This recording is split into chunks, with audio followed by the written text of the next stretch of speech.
C'est un petit pas pour l'homme, un grand pas pour l'humanité. J'ai dépassé les 100 jours de rétention séminale. Je suis super content.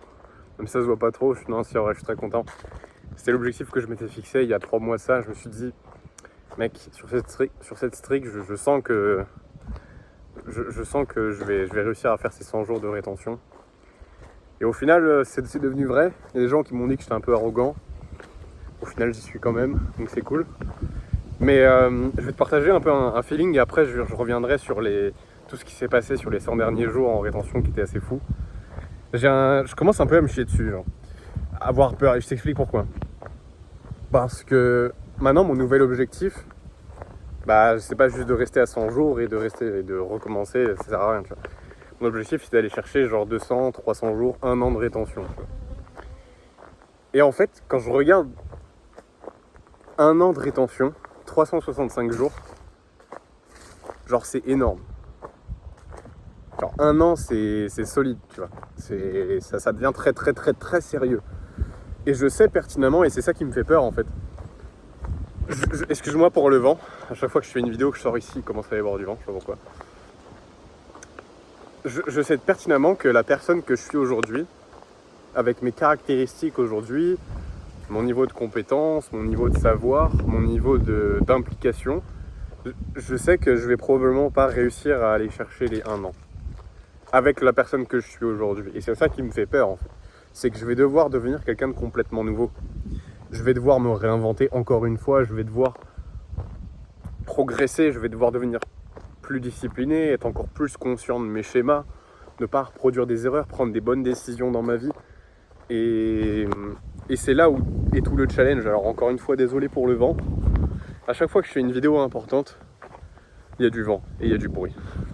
Comme si, je sais pas, la vie voulait me tester, mais bref. Et c'est pour ça que j'ai un peu d'appréhension, parce que je me dis, waouh, genre là, je vais devoir faire une vraie transformation. Genre c'est plus, vas-y, 90 jours, 100 jours, on se marre bien la gueule, quoi. C'est marrant, vas-y, t'as fait tes 3 mois, t'es tranquille. 1 an, frérot, c'est un autre game. Genre, déjà que pour faire 3 mois de rétention, faire 100 jours de rétention, tu dois déployer une certaine discipline. Alors pour faire 1 an, imagine 2 ans même, c'est colossal. Okay, et je sais très bien que je peux pas rester la même personne. Je peux pas rester le même Erwan qui a les mêmes habitudes, qui fait les mêmes choses au quotidien. Je peux pas rester cette personne-là, donc je vais devoir me bouger le cul. Et si je fais un récap des choses qui ont été les plus grosses transformations sur les 100 derniers jours. Ouais, excuse-moi, ça a coupé, mais vraiment les plus grosses transformations des 100 derniers jours, je dirais que c'est sur le plan mental, c'est pas forcément sur le plan physique, même s'il y a des choses qui ont changé sur le plan physique et j'y viendrai. Déjà pour moi, un des plus grands bénéfices, c'est genre ma capacité à rester stable émotionnellement. Pour moi, c'est quelque chose qui me fait tellement kiffer, genre dans le sens où c'est tellement une bénédiction d'être stable émotionnellement, c'est-à-dire de pouvoir gérer la pression, de pas s'emporter, de pas avoir de fluctuations émotionnelles inutiles, tu vois. Genre par exemple, je vais pas dire que j'ai pas d'émotions, parce que si, j'ai des émotions et elles sont souvent positives, mais ce que je veux dire, c'est que j'ai pas de fluctuations. C'est très rare, genre. Par exemple, c'est très rare que le matin je sois triste sans raison, ou que je sois énervé, ou que je sois trigger, genre. Généralement, quand il y a un truc qui m'affecte émotionnellement, genre, c'est un truc extérieur et ça dure très peu de temps, genre, voilà, ça dure 2 minutes et puis c'est tout, quoi. Et je m'emporte jamais, genre, c'est ça qui est très bien aussi. J'ai remarqué, c'est qu'il y a vraiment cette évolution-là d'un point de vue émotionnel. Et c'est là où je sens que je fais un vrai travail profond. C'est que je deviens juste un homme plus stable, en fait, dans la tête. Et derrière, dans ma vie, les choses sont beaucoup plus stables aussi, tu vois. Alors que ce soit en termes de mes résultats, même pour la rétention, enfin, genre, ça se voit, tu vois, je suis super constant, je suis super stable, tu vois, je me branle pas, enfin, genre, je regarde pas de porno. Genre, life is good, tu vois, et c'est exceptionnel. Ça, pour moi, c'est vraiment le truc qui me fait le plus kiffer, c'est la stabilité émotionnelle. Maintenant, il y a d'autres choses aussi d'un point de vue relationnel. C'est vrai qu'avec les meufs, c'est complètement différent, genre, je sais pas pourquoi.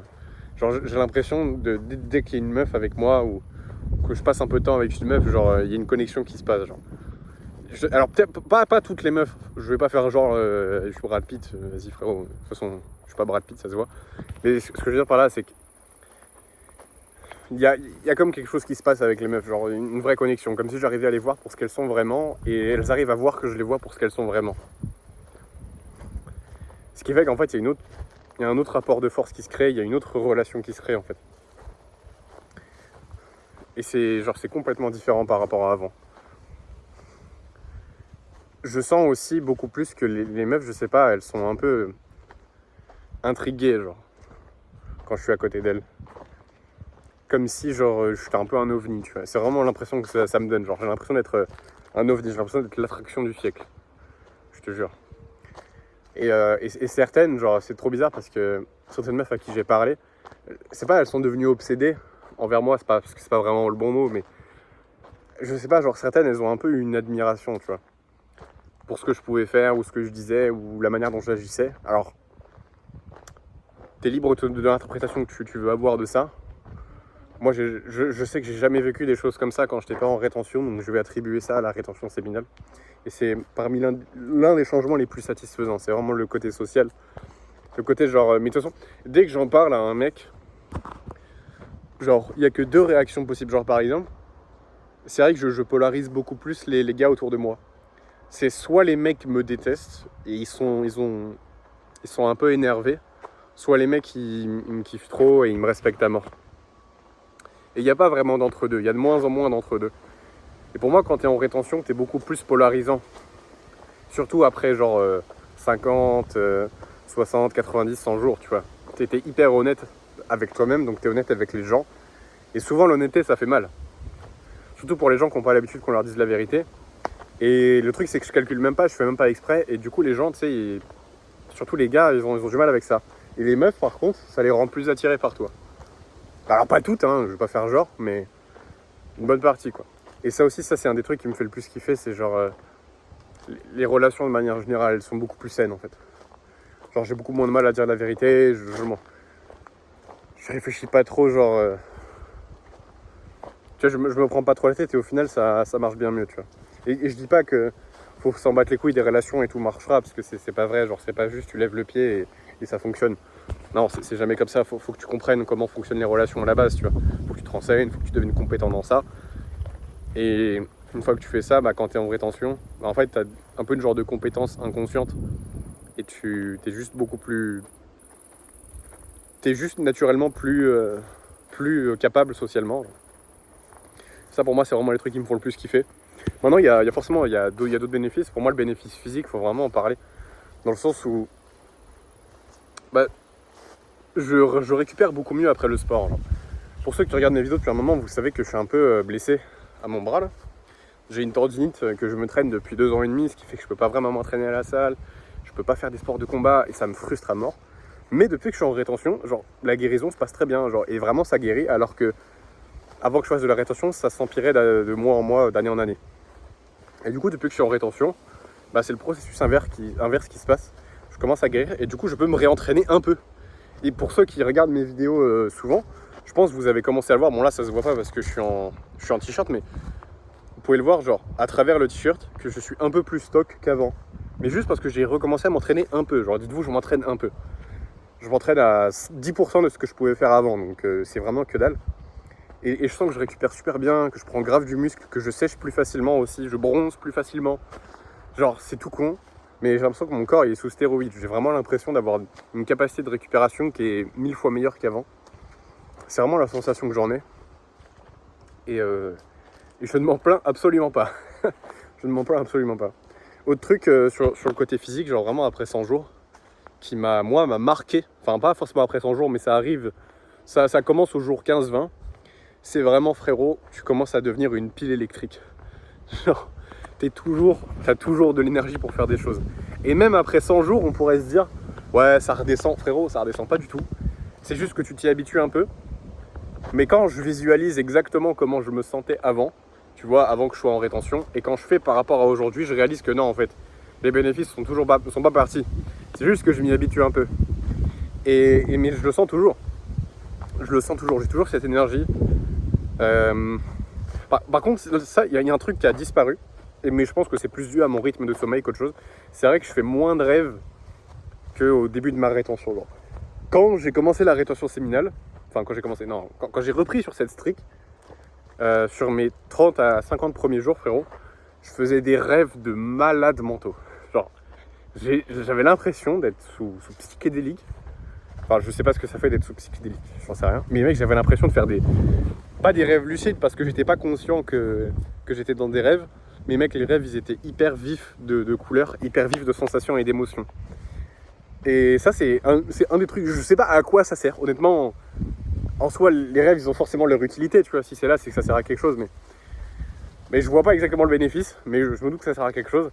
Mais les rêves sont fous, sont juste fous. Genre, qui n'ont aucun sens. Genre, pour ceux qui connaissent le rappeur Gazo, une fois j'avais fait un rêve et je m'en rappelle encore. J'étais dans le désert, à côté des pyramides. Il y avait Gazo qui faisait un barbecue, donc le rappeur Gazo. Et moi j'étais là.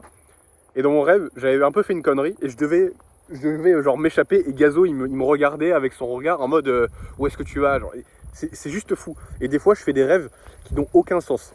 Genre, ça, c'est l'un des rêves les plus sensés que j'ai pu faire.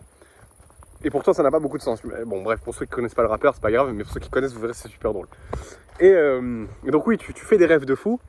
Et pour moi, ça a un lien avec l'imagination et la créativité. Parce qu'il y a bien un truc que j'ai remarqué, c'est que quand tu es en rétention, donc haut de bénéfice, c'est que tu es beaucoup plus créatif.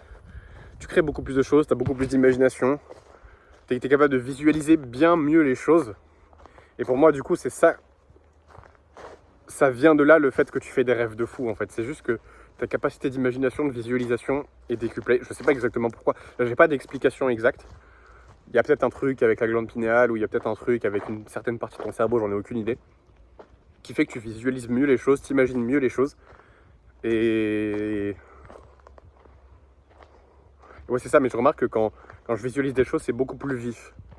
C'est beaucoup plus réel. Je sens bien mieux les choses qu'avant. Ça me fait un peu penser à ce que je disais sur ma streak précédente que j'avais fait jusqu'à 50 jours. C'est que, en fait, j'avais l'impression que mon imagination avait une forme de puissance. Enfin, je sais pas comment dire puissance, mais un peu comme si plus j'imaginais des choses, plus elles se passaient vraiment, en fait. Parce que, à ma streak précédente que j'avais fait jusqu'à 51 jours, j'avais vraiment la sensation que, ok, plus le temps passe, plus ce que j'imagine devient réel. Et j'avais vraiment la sensation que ma vie s'alignait vers vraiment des choses que je voulais. Et en soi aujourd'hui, c'est toujours le cas, mais juste, c'est devenu quelque chose d'un peu plus normal. Donc c'est pour ça que j'en parle moins. Je prête moins attention à ces choses-là. Mais pour moi, c'est ça, c'est genre... T'as une imagination qui est beaucoup plus... qui est décuplée, et ton cerveau fait pas vraiment la différence entre ce qui est vrai, ce qu'il voit, et ce que tu vois dans ton imagination. Genre, ton cerveau fait pas trop la différence, genre il a du mal à distinguer les deux. Et donc, quand tu as une imagination qui est beaucoup plus vive, en soi, pour ton cerveau, c'est encore plus réel. Et donc, généralement, quand tu es en rétention séminale, tu imagines des choses beaucoup plus positives. Et au final, ton cerveau pense qu'il se passe dans ta vie des choses plus positives. Et donc, résultat, il t'arrive des choses plus positives. Parce que tu t'alignes à ça. Et pour moi, c'est ce genre de truc, tu vois, c'est tout con, ces bénéfices-là, mais ça n'a pas de valeur. Et c'est pour ça, Relapse, quand je fais le point sur tous les bénéfices qu'on peut avoir, que j'expérimente moi personnellement, je me dis ça vaut juste pas le coup de Relapse. Genre, j'ai pas envie de perdre tout ça. Je suis très content comme je suis et je suis très heureux de me restreindre d'un point de vue éjaculation pour pouvoir expérimenter toutes ces choses-là. Puis même, toutes les sensations, tous les sentiments que je peux avoir, j'ai l'impression que tout est fois 10. J'ai l'impression de vivre beaucoup plus, j'ai l'impression juste d'être un humain. Et la sensation que j'ai, c'est qu'en fait, c'est même pas que je deviens un surhumain, c'est juste qu'avant, j'étais un sous-humain. Oui. Ah vas-y, casse les couilles la mouche, frérot. Ah mec, je déteste passer dans ce champ parce qu'à chaque fois, il y a plein de tu sais, de grosses mouches dégueulasses. Ah, ça me dégoûte. Tu sais, des grosses mouches de merde là. Ah, ça me dégoûte. Oh là là. J'aime bien les insectes, mais les mouches comme ça, frérot, ça me répugne. Et du coup, je sais même plus ce que je voulais dire. Ouais, bon, bref, je sais plus ce que je disais. Mais en gros, ce que je veux dire, c'est que pour rien au monde, voilà, c'est ça, oui. J'avais l'impression d'être un sous-humain avant. Genre, c'est comme si je vivais moins les choses, que j'avais moins de force, moins d'énergie, moins de créativité, moins d'imagination. Genre, Putain, et les mouches, elles sont dégueulasses, frérot. Je sais pas qu'il y a quel animal qui a chié dans le champ, frérot, mais c'est terrifiant. Mais ouais, avant, j'avais vraiment l'impression d'être un sous-humain. Et putain. Et aujourd'hui, en fait, c'est juste que j'ai l'impression d'être redevenu quelqu'un de normal. J'ai l'impression d'être redevenu ce que je suis censé être. C'est-à-dire un humain qui a de la créativité, qui se sent bien, qui a une vie qu'il aime. Et aussi, ce qui s'est passé au fur et à mesure du temps, au fur et à mesure de ma rétention, c'est que j'ai commencé à beaucoup plus polariser les gens dans ma vie. Ce que je veux dire par là, c'est que j'arrive pas à traîner avec des gens qui raisonnent pas exactement comme moi je raisonne. Et en fait, c'est même pas que c'est pas quelque chose que je fais consciemment. C'est pas en mode je me dis oh, je suis en rétention, je suis meilleur, ils méritent pas. Non, c'est juste que naturellement avec ces gens-là, on a arrêté de se parler. Et les gens qui étaient comme ces gens-là avant et qui ont monté entre guillemets en fréquence ont commencé à revenir me parler. Donc ça c'est cool. C'est cool. Et genre j'ai vraiment l'impression que la rétention séminale, ça te fait faire le tri dans ta vie. C'est-à-dire que genre comme si la vie naturellement allait éloigner les choses de toi. Bon, les mouches, gros, j'en ai marre des mouches. C'est comme si quand tu es en rétention séminale, la vie trie les choses pour toi. Et naturellement, c'est un peu comme quand... Voilà, c'est exactement comme un aimant. Dans un aimant, tu as toujours deux polarités. Tu as la polarité positive et négative. Et ben en fait, tu vas repousser les choses qui ne sont pas compatibles avec toi et tu vas attirer les choses qui sont compatibles avec toi. Exactement comme un aimant. Et ben j'ai l'impression que c'est ça. Quand tu es en rétention, tu es plus magnétique. Pas dans le sens où tu vas forcément attirer plus de choses, mais tu vas juste plus polariser. Ce qui fait que tu vas attirer plus de bonnes choses et tu vas faire partir les mauvaises choses. Je sais pas si ça fait sens avec la métaphore de l'aimant, mais je le vois vraiment comme ça. En fait, tu deviens magnétique dans le sens où tu deviens un magnète, c'est-à-dire tu deviens un aimant. Et un aimant repousse et attire des choses. Je sais pas si ça fait sens, mais c'est vraiment comme ça que je le vois. Et en fait, je me demande à quel point est-ce que, quand je serai, tu sais, genre, à 1 an de rétention, si j'y arrive, je me demande comment est-ce que je verrai tout ça, tu vois. À quel point est-ce que ça changera. À quel point est-ce que ma vie se transformera, tu vois.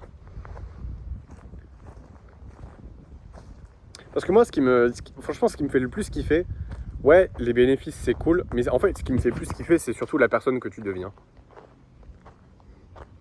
Genre, tu deviens une personne capable de te gérer sexuellement. Ce qui est l'une des choses les plus dures à faire au monde. Enfin, peut-être pas l'une des choses les plus dures, mais en tout cas, c'est une chose qui est extrêmement difficile. C'est une habitude à prendre, en fait. C'est une discipline que tu dois avoir. Et aujourd'hui, je trouve que c'est particulièrement difficile. Et récemment, tu sais, j'ai commencé à reposter du contenu sur Instagram. Ça fait à peu près ça fait 3 semaines, là. Donc, ça fait 3 semaines que j'ai Instagram. Et même s'il y a des triggers, tu vois, par exemple... des fois, il y a des réels où il y a des meufs à moitié à poil, mais en fait, c'est réel entre guillemets éducatif, tu vois. Mais les meufs, elles se mettent quand même en avant parce qu'elles savent que ça va mieux fonctionner comme ça. Et elles font ce qu'elles veulent, tu vois. Et du coup, j'ai quand même des triggers. Mais je réagis plus. Genre, je sens l'excitation monter, mais c'est comme si je m'en détachais, tu vois. C'est comme si ça n'avait plus d'emprise pour moi parce que j'avais décidé que ça n'avait plus d'emprise sur moi. Je sais pas si ça fait sens. Genre, c'est comme s'il y avait toujours les triggers, mais que j'ai décidé que ça n'avait pas d'impact sur moi. Alors, c'est très dur à faire parce que pour quelqu'un qui est trigger par les... non, qui est affecté par tous les triggers sexuels, il peut pas comprendre ce que je lui explique. Et je sais que, même moi, il y a encore 6 mois de ça, tu me dis, ouais, t'as juste à décider que ça n'a pas d'impact sur toi et que ça ne t'excite pas. J'aurais dit, mais fils de pute, oui, ok, d'accord, merci, mais comment on fait ça concrètement? Et ben en fait, c'est juste le processus de faire de la rétention séminale. C'est que tu te détaches petit à petit de cet impact. C'est pas quelque chose qui se fait comme ça. Même si je pense qu'en vrai, il y a un monde où tu peux juste te concentrer fort et en mode, non, ça n'a plus d'impact sur moi et ça pourrait arriver, tu vois. Mais pour moi, c'est juste le processus naturel de quand tu es en rétention, c'est que tu désexualises ton cerveau, tu te déconditionnes de ces choses-là et au final, tu finis par comprendre que ça n'avait jamais eu d'impact à la base sur toi, mais juste ça avait de l'impact sur toi parce que tu as laissé cette chose avoir de l'impact sur toi. Et aujourd'hui, je suis plus la personne envers qui ça a un impact. Genre. En tout cas, c'est très minime, tu vois. Je trouve pas que tu pourrais mettre du porno en face de moi, je me branlerais pas, tu vois. Je pense que ça n'arrivera pas. Je pense que je le ferai pas. Parce que je suis pas le mec qui fait ça. Je suis plus le mec qui fait ça, en fait. C'est pas mon identité. Genre, je me dirais, mais c'est quoi, je suis un gamin pour me branler sur une vidéo, genre, ouais. Tu vois. Et en fait, au final, c'est tous ces standards qui changent. Et c'est ça que je disais souvent dans mes vidéos. C'est que la rétention séminale, c'est une question de standard. C'est une question d'identité. C'est une question de croyance.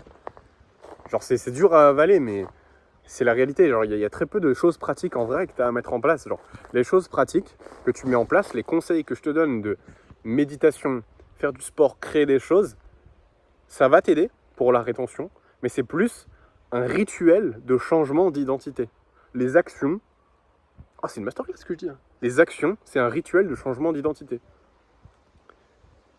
Tu fais des actions de l'identité d'une certaine personne et ensuite tu incarnes cette identité et tu n'as plus besoin des actions pour l'incarner. Je vais donner un exemple. Quand tu commences la rétention, tu as du mal avec les pulsions, tu as du mal avec les urges, tu sais pas gérer et t'en as plein. Et t'es pas la personne qui résiste aux urges d'un point de vue identitaire. Et t'es pas la personne qui a zéro urge d'un point de vue identitaire. Et en fait, tu peux pas juste te dire à ton cerveau « Ah bah je change d'identité », parce que ça marchera pas. Ton cerveau n'a aucune preuve pour croire qu'il a bel et bien changé d'identité. Alors que si tous les jours, tu comptes les jours que tu es en rétention, tu médites, tu fais des actions qui utilisent ton énergie, tu vas faire du sport dans un but de transmuter l'énergie, tu vas créer des choses dans un but de transmuter l'énergie. Au fur et à mesure que tu fais ça chaque jour, tu changes ton identité graduellement, progressivement. Et en fait, les actions, ce n'est qu'un véhicule, ce n'est qu'un rituel quotidien pour passer de l'identité du mec qui relapse à l'identité de la personne qui n'est pas impactée par le contenu à caractère sexuel et qui maîtrise complètement ses pulsions. Parce que la seule différence entre les deux, c'est pas les actions, c'est ce qu'il y a dans ta tête. Mais ce qu'il y a dans ta tête change à travers tes actions. Et c'est pour ça que tes actions, c'est qu'un rituel de changement d'identité. Et les actions que tu répètes deviennent ton identité. C'est pour ça que c'est important de méditer. C'est pour ça que c'est important de faire du sport. C'est pour ça que c'est important de faire des exercices de respiration. C'est pour ça que c'est important de regarder du contenu par rapport à la rétention séminale. C'est pour ça que c'est important de lire des livres par rapport à la rétention séminale. C'est pour ça que c'est important de maîtriser ton environnement au début. Même de manière générale en vrai. Non, même pas forcément qu'au début, tout court. C'est parce que c'est un rituel de changement d'identité. Et c'est en changeant d'identité que tu as des résultats. C'est pas les actions en elles-mêmes vraiment. Même si les actions, si en elles-mêmes, elles t'apportent des résultats. Mais c'est plus le fait qu'elles te changent. Dis-moi si ça fait sens, parce que ce que je viens de t'expliquer là, c'est vraiment... Ça peut changer ta life. Premier degré, genre. Même moi, le fait d'avoir reconscientisé ça, mec, c'est fou. C'est juste dingue. À partir du moment où tu conscientises ça, juste tu poses pas de questions, tu commences à agir. Si tu médites pas déjà tous les jours, t'es pas à 100% dans l'identité du mec qui peut tenir 100, 200 jours, tu vois. Ni un an. Et si ça se prouve, genre, en fait, il y a toujours un gap entre tes résultats actuels et l'identité que tu portes. Par exemple, il y a toujours un délai entre le moment où tu agis comme le mec qui fait par exemple 10 000 euros par mois. Imagine, dès aujourd'hui, tu commences à agir exactement comme un mec qui fait 10 000 euros par mois. Et bah tu feras 10 000 euros par mois, probablement pas le mois prochain, ni le mois d'après, mais peut-être dans 3-4 mois. Mais pourtant, tu es déjà la personne qui a ces résultats. Mais c'est juste le temps qu'elle se manifeste dans la vraie vie. Et la rétention séminale, c'est exactement la même chose. Ça se prouve aujourd'hui, mais je n'en sais rien, tu vois. Ça se trouve, j'agis déjà comme la personne qui a 1 an de rétention. Mais je ne sais pas, parce que le seul résultat que je vois, c'est que j'ai fait 100 jours. A l'inverse, c'est impossible dans l'autre sens. Si tu es à 100 jours de rétention et que tu retombes dans l'identité du mec qui tient une fois tous les 15 jours, bah tu vas rechuter très vite. Parce que tu as l'identité du mec qui tient tous les 15 jours. Mais ça va prendre potentiellement un peu de temps pour arriver, tu vois. Mais ça va revenir. Tes résultats vont toujours être équilibrés basés sur l'identité que tu portes. Et donc la rétention séminale, c'est surtout un game d'identité. Mais pour changer d'identité, tu dois le croire. Et donc pour ça, tu dois passer par des rituels qui sont juste les actions que tu fais, en fait. J'aime pas trop le mot rituel parce que ça fait un peu ésotérique et tout. Mais en soi, c'est juste un rituel, c'est juste une action que tu répètes. Voilà. Et il y a toujours un délai entre le moment où tu as les résultats que tu souhaites et le moment où tu commences à adopter l'identité qui a les résultats que tu souhaites. Il y a toujours un délai. Le délai entre le moment où tu agis comme un winner et le moment où tu gagnes, il y a toujours un délai. Et plus il est grand, plus la chose est dure à faire. Donc c'est pour ça que la rétention c'est dur. C'est qu'au début les mecs, probablement je vois ce pattern souvent, c'est que les mecs ils ont l'identité du mec qui a peut-être 100 ou 200 jours de rétention. Et ils arrivent à 30 jours de rétention, ils commencent à lever le pied, qui retombent dans une identité de quelqu'un qui tient tous les 3-4 jours et au final il relapse. Et c'est qu'un game d'identité. Donc surveille tes actions, parce que les actions répétées constituent l'identité. Voilà, bref, je vais pas tourner en rond sur ce sujet, mais tu m'as compris, pour moi c'est extrêmement important et la rétention c'est un game d'identité. Et voilà. Je pense que la vidéo est assez dense comme ça. Je t'ai partagé beaucoup de choses.